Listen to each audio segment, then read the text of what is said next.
How BRICS Group has evolved. The idea of the BRICS was formulated by chief economist at Goldman Sachs, Jim O'Neill, in a 2001 study entitled Building Better Global Economic BRICS. It became an analytical category in economic, financial, business, academic and media circles.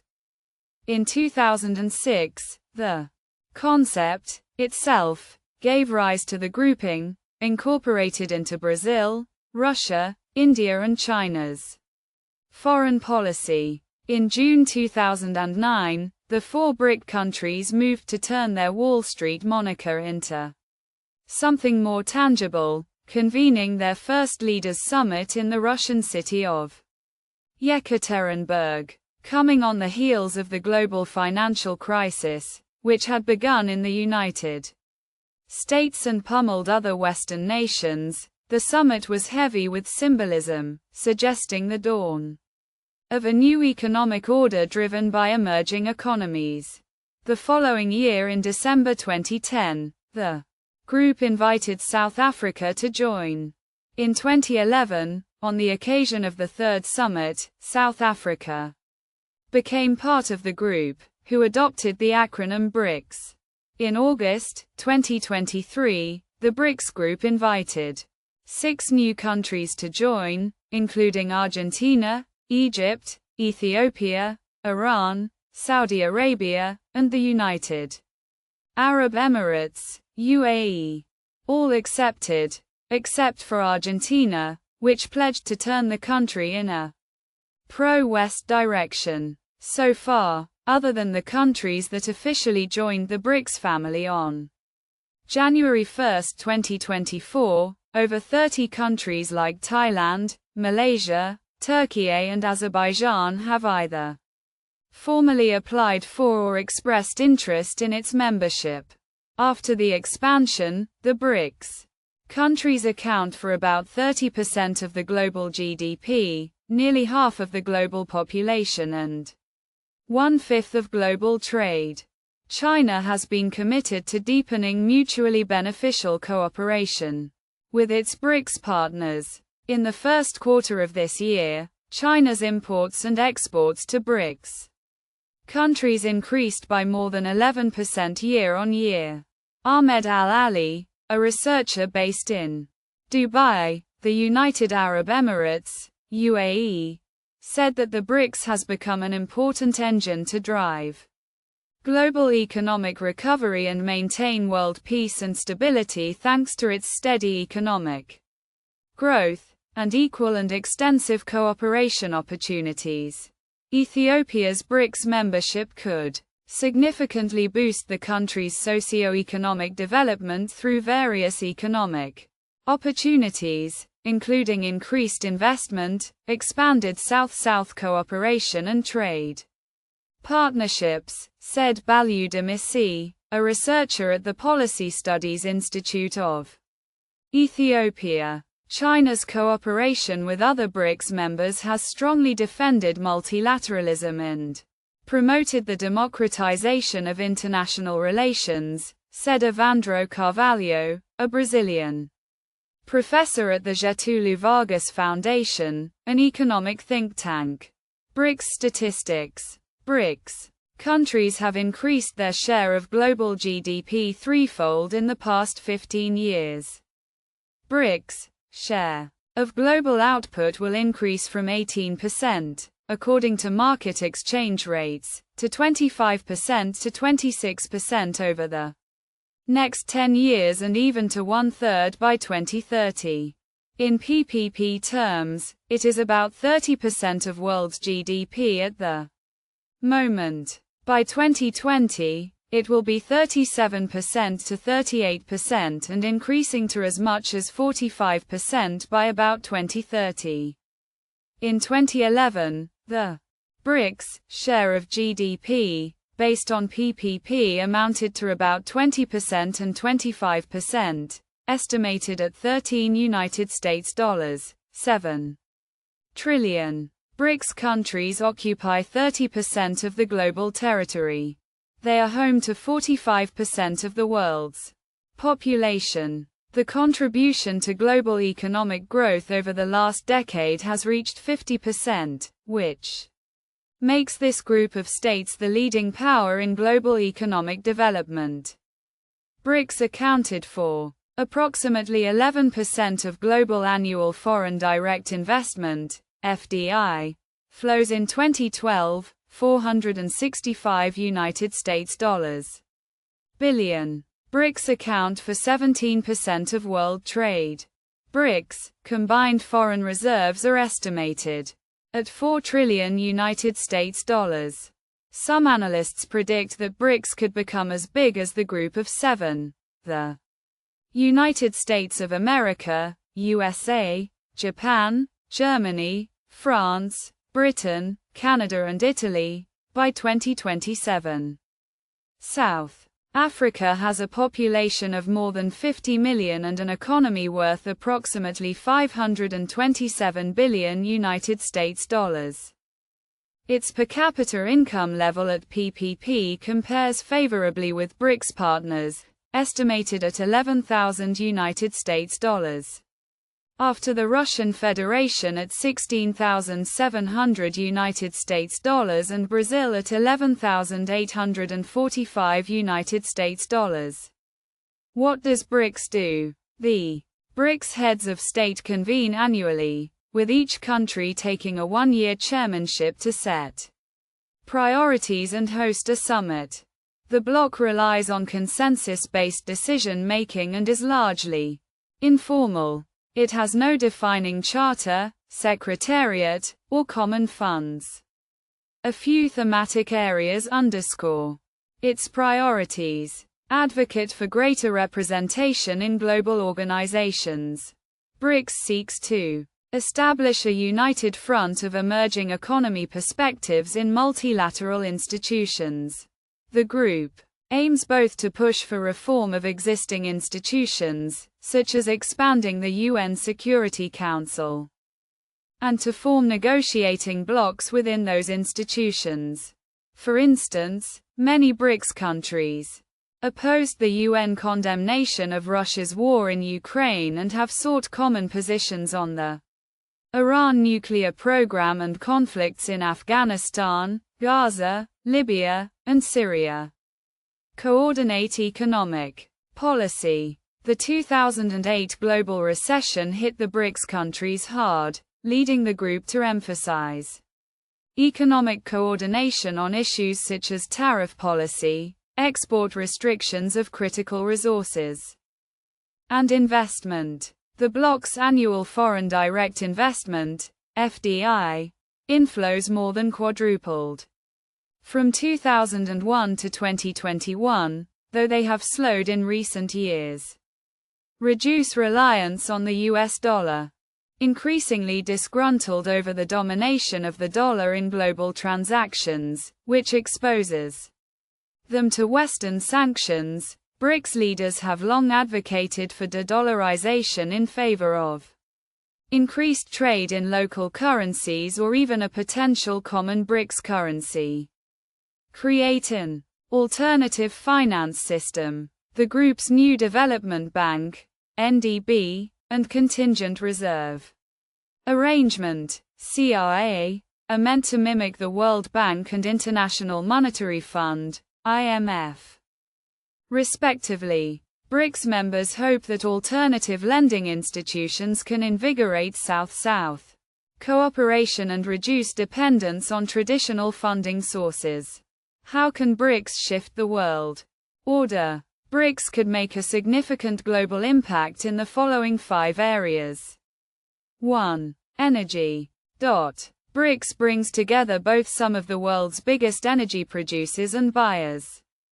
With the addition of Iran, Saudi Arabia, and the UAE, BRICS member states account for around 32% of world output of natural gas and 43% of crude oil. If Kazakhstan, Kuwait, and Bahrain are admitted, those shares will rise further. BRICS nations also account for 38% of global petroleum imports, led by China and India. If all new applicants are admitted, that would rise to 55%. During times of volatility in energy markets, having many of the biggest energy buyers and sellers within the same group could give rise to a parallel energy trading system that would allow for transactions among BRICS economies outside the Western-led financial system and potential future sanction programs. And it would perhaps give them the ability to influence oil prices. 2. Trade networks. Trade has been a major driver of the economic development of BRICS. The share of global trade in goods transacted among the group's current members more than doubled, to 40%, from 2002 through 2022. This trend becomes clearer when looking at the increasing dependence of specific BRICS economies on trade with fellow BRICS members.